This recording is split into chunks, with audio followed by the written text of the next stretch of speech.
This is Fred Rachani of TSC News, here to quickly recap UFC Fight Night. Dillashaw versus Barao, number 2, the long-awaited rematch for the Bantamweight Championship. Was the first fight a fluke for Team Alpha Male's lone champion? Well, it turns out it was not. TJ Dillashaw thoroughly dominated Jose Aldo's teammate Renan Barao throughout the entire fight. Barao, I don't know if it was just the weight cut, the matchup, probably a combination of the two. The dude just looked lost. It didn't help that he got rocked to a number of times. He was finished, standing TKO in round number 4. Herb Dean let the guy take at least 15, 20 more shots. Once he started getting rocked, I figured, all right, it's over. Joe Rogan's like, Renan Barao's going to lose. Mike Goldberg's like, oh! He's getting ready to say it's all over. And Herb Dean's just standing there. Fight back. Fight back. And I'm thinking, just stop the damn fight. He finally did. I guess if you want to look at it from a positive perspective, he gave Renan Barao every single chance he could to recover. He did not. And still, your UFC Bantamweight World Champion, TJ Dillashaw. So, what is next for Dillashaw? What's next for Barao? Well, let's start with the loser. Obviously, Barao is a great fighter. The dude hadn't lost in like 10 years before he lost to Dillashaw last year. What do I recommend? Not that I'm a coach or anything, but just looking at it from just this perspective, might want to go up and wait. I know Jose Aldo is his teammate, but it's not like those two dudes would be in position to fight each other anytime soon anyway. And for years and years, we've been hearing about Jose Aldo's wicked weight cuts and how it just drains the hell out of him, and long term, he's going to have to go up to lightweight anyway. Renan Barao's at a crossroads here. I would not be surprised at all if Renan Barao, at his next fight, is at 145. I mean, he really looked drained here. He looked out there. He looked a step slower even at the beginning. I mean, he was throwing some heavy leather, but definitely not the same Renan Barao of old. Maybe he's just not the same guy since the loss, or maybe the weight cut finally caught it up to him. Or both, but he should absolutely go up to 145 pounds. And honestly, if Jose Aldo beats Conor McGregor later this fall, Aldo might want to think about doing that too. Well, going up to 155, I mean. As for Dillashaw, well, not a whole lot of marketable challengers at 135. There is no Conor McGregor. There is Uriah Faber, but they are technically still both teammates, even though Dillashaw said he's open to fighting him. And Uriah Faber, he looks to remain at 145 for now. Frankie Edgar looks to remain at 145 for now, although it would be kind of a cool dream match for hardcore fans to see Dillashaw and Edgar. More likely, knock on wood, if Dominic Cruz gets healthy, I would love to see him come in and get an immediate title shot. As far as anybody else, I mean, off the top of my head, I mean, Bryan Caraway got a nice win over Eddie Wineland. But really, I mean, outside of the possible Uriah Faber match, dream match, which I don't think's happening anytime soon, no fight really excites me at 135 except for, the Dominator versus Dillashaw. Now, the Dominator, Dominic Cruz, is going to be coming off of another knee injury should he get an immediate title shot. And, that's definitely not a favorable situation for him. But, hey, it is what it is. You take your shots when you can get them. Co-main event, we had Miesha Tate take on Jessica Evil Eye. Miesha Tate pretty dominant throughout all 3 rounds. Jessica Eye looked good in the first round, but then got taken down and thoroughly dominated the next 2 rounds. Miesha Tate, plain and simple, just had more power. More skill, more power. There was a ridiculous stand-up in round 3. At the end of round 3, Miesha Tate had Eye's back. So what does Jessica Eye do? She just chills. What does Yves Levine, a historically awesome ref, do? He looks down. He sees Miesha Tate is attempting a submission. So what does Yves Levine do? He stands them up. One of the worst stoppages I've ever seen. This is even worse than some of those stoppages in Brazil, when those Brazilian refs see the crowd boo and then they stand them up. It's ridiculous. It was awful. Thankfully, Miesha Tate still won that fight. I don't really know what the hell Jessica Eye was raising her arms up in the air for. She really didn't do much after round number 1. And yeah, she thoroughly got her ass kicked. And congrats to Miesha Tate. Presumably, she will get another shot at Ronda Rousey. A third shot. Some would say, we've already seen 2 fights with them. Yes, but both fights have been exciting. Miesha Tate did do all right on her feet in the second Rousey fight. I don't think she can beat Rousey, 9 times out of 10, 10 times out of 10. But it is intriguing. She is marketable, and I believe she's won like 4 straight, so might as well. Hey, she's the Uriah Faber of the women's division. Also on the card, we had a kick-ass fight. A couple kick-ass fights. Joe Lauzon and Takanori Gomi. Joe Lauzon just destroyed Gomi in the first round. Gomi on his stomach, taking punches. He was out. This is another referee blunder. Herb Dean is just looking. And Joe Lauzon is throwing punches. And then I see Gomi go out. Joe Rogan says he's out. Herb Dean is asleep. Or something. He just... Huh? So, Lauzon is beating down Gomi. Herb Dean's asleep. So Joe Lauzon, being the gentleman he is, Boston's finest, gets off of Gomi. Stops the fight himself. And wakes up Herb Dean to remind him that he's at work. And then Herb Dean slowly walks up to Gomi. Says, "Are you alive?" "Yeah." "Can you continue?" "No." "Oh. Stop the fight." So some awful judging here. Some awful refereeing throughout this whole night. For the most part. I mean, my God. Ugh. Can we just clone John McCarthy, please? Please? Just clone John McCarthy. But great win for Joe Lauzon. Great win. We had Edson Barboza and Paul Felder, which should be the fight of the night.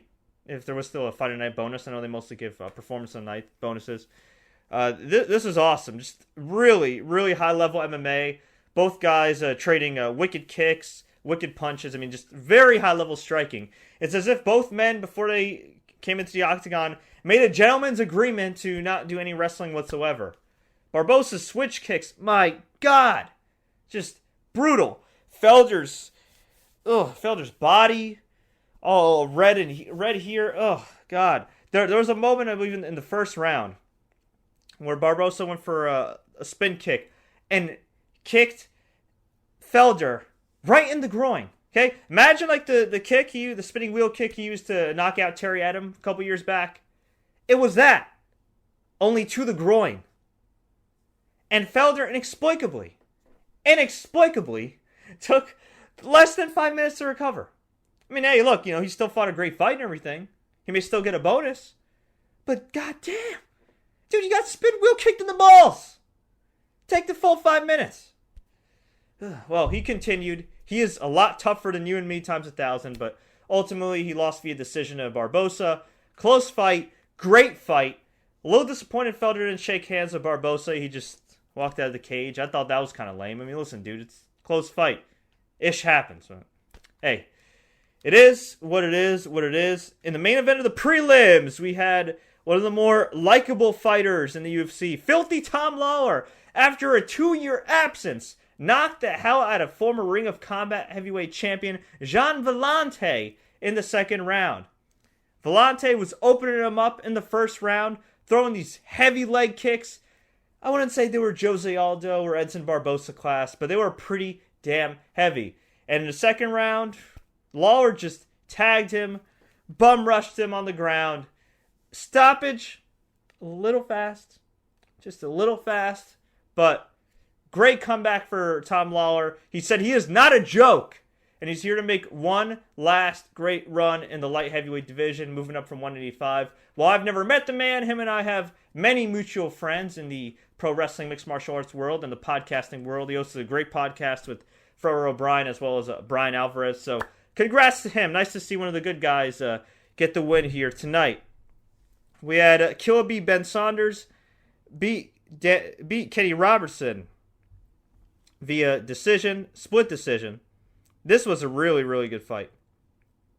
We had Jim Miller beat Danny Castillo in a close fight. And as far as any other major results, we had Bryan Caraway defeat Eddie Wineland via decision. Good win for him. Wineland, I thought, was going to end up retiring. He had broken his jaw twice, said he was done. Can't blame him after you break your jaw twice.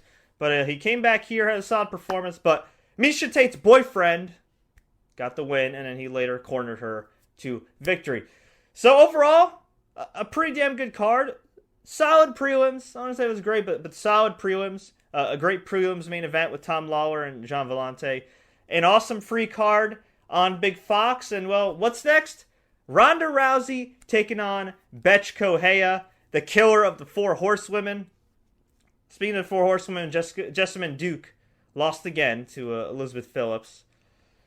I don't know about the Four Horsewomen being a great MMA group or anything, but pro wrestling might be time for Marina Shafir, Shayna Baszler, and Jessamyn Duke to explore their pro wrestling options. They know a lot of people in pro wrestling circles. They're not getting any younger. They're great at marketing themselves. Strike their iron while it's hot. Ronda Rousey does have a WWE connection. Might as well try.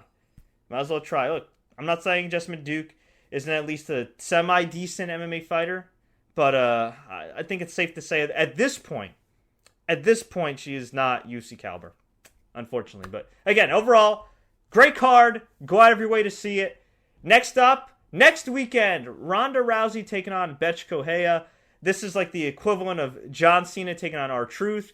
This is the equivalent of like Macho Man Randy Savage back in the day taking on Virgil. This is like Triple H. I don't know, I'm trying to think. This is like Triple H versus like Billy Gunn. You know, I don't give Correia a chance whatsoever. Unless Ronda Rousey comes out, slips on a pipe, steps on a rusty nail, and Betch Correia throws fire in her face like Kane or something, I really don't see her winning this fight. It's always exciting to see Ronda Rousey fight, mainly to see how she's going to win in a relatively short amount of time. But other than that, I really could not care less for Betch Correia. I mean, I'm glad she got the shot. She talked a lot of trash. It's great, but I'm not very excited for that. I'm really not excited for the pay-per-view main event after that, which is Demetrius Johnson and John Dodson. I mean, it should be a good fight and everything, but pay-per-view main event? Well, we'll see. But, folks, I want to hear from you. What do you think about UFC on Fox, Dillashaw versus Barao 2? What do you think about the controversial firing of Jacob Stitch Duran over his comments about the Reebok deal? And he was actually very diplomatic about his comments about the Reebok deal. For those that don't know, the UFC's longtime cutman was released this week because he essentially told the truth when interviewed by Bloody Elbow. He said, well, you know, I'm losing money with this Reebok deal. I can no longer have sponsors in the cage, or Reebok isn't paying me. He didn't really say anything earth-shattering or anything. And he got cut. No pun intended. And there's been a lot of backlash. Hell, if you visit UFC's YouTube channel, you'll see a ton of people going on dislike sprees because of how the UFC treated Stitch. And while I do think it's unfair, look, Stitch is a big name. Stitch is going to be just fine. He's been very diplomatic even after his release. And ultimately, I think both sides will reconcile and you'll see Stitch back in the cage. At least I hope so. I thought Burt Watson would be brought back too. That didn't happen. Hopefully they'll make it happen with Stitch, because at the end of the day, I mean, you look at the Robbie Lawler and Rory McDonald fight. If a guy like Stitch isn't in there, you know, helping these guys with their cuts, that fight might have been stopped earlier. You never know. So, folks, let me know what you think about everything going on in the world of mixed martial arts.